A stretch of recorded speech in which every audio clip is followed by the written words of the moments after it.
Hey everybody, today we're talking about Fantastic Four Full Circle.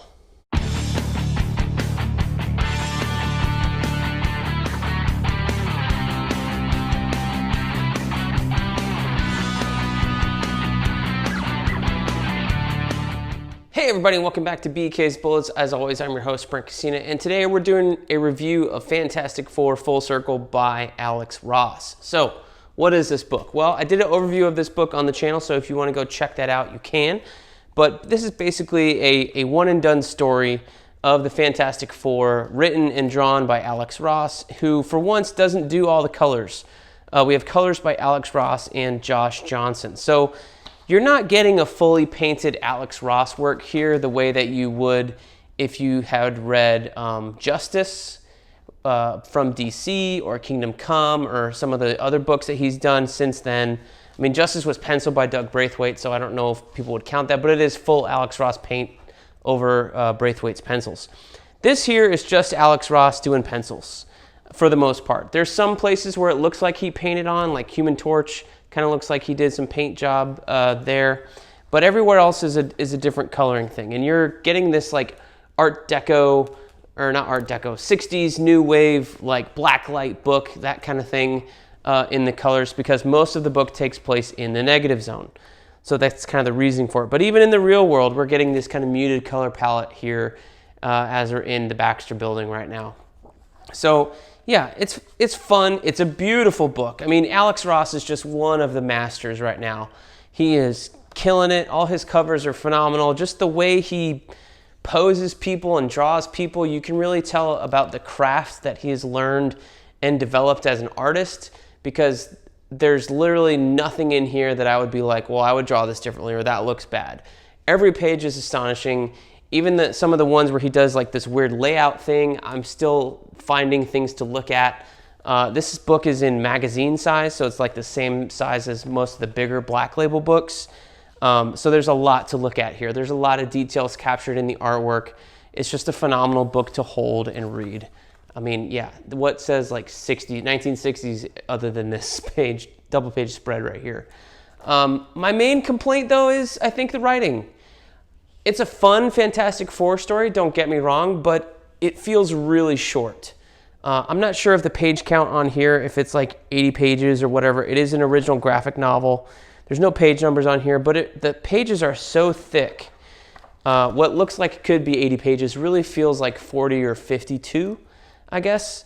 And it's such a quick read, like you'll read this in the same amount of time you would two other comic books, that I'm almost like, man, this was a $25 hardcover for 2 issues worth of story with some beautiful artwork, don't get me wrong, but I don't know if it justifies that price. Just simply because of the amount of story, you know. I guess that's my one big complaint, is that the story feels really short. And we're doing like adventure. You get basically like 3 different adventures in here. So maybe it's 60 pages, I don't know. But it definitely is shorter than like any of the Earth 1 graphic novels you've recently read, or anything from Marvel that they've released recently, like the Spider-Man one with the Kingpin on the cover. That from, well, I don't know, that might have been 10 years ago now, where they introduced his sister. It definitely feels a lot shorter than that.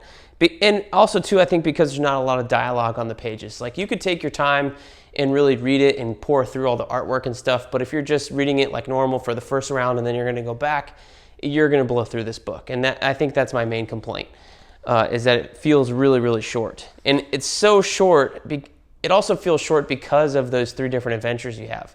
You have the guy who is like introduces this problem, which is the reason they go to the negative zone. You deal with that thing. Then you have the Nega Man. Then you have this other guy in this other world, like a negative counter Earth thing inside the negative zone. And then boom, Bob's your uncle. They're back in NYC and they're happy and there's no problems with anything at all. And it's just like, you're just moving at such a fast pace. I wish they had spent more time with one of these problems, or really fleshed one out and made that the whole story. And, you know, hell, make it a series of 3 graphic novels. I know it takes a long time for Alex Ross to do all of this work. Absolutely. The artwork is phenomenal. It's super detailed and rich and lush. It's beautiful.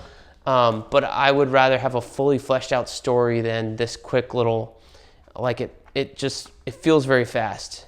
It's fast and it's fun, but it feels very fast. So that's my main complaint with it, is that it was too quick of a read for the price point and what I wanted from it. This beautiful, lush Alex Ross hardcover book, like a one and done story. You know, just I wish it was a little bit longer. So anyway, that's my thoughts on Fantastic Four Full Circle. So if you don't want to spend $25, then wait for it. Wait for it to go on sale. Wait for them to do maybe a paperback edition. I don't know.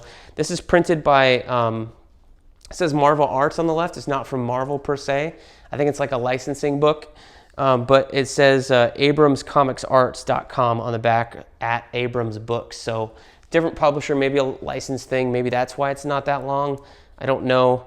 But yeah, that's my thoughts on Fantastic Four Full Circle. So let me know what you guys think. Other than the artwork, did you like the story length? Did you like the story at all? I thought it was fast and fun, but it's pretty loose with stuff. So let me know down in the comments below what you thought of the book, and we'll see you guys next time in the Funny Pages.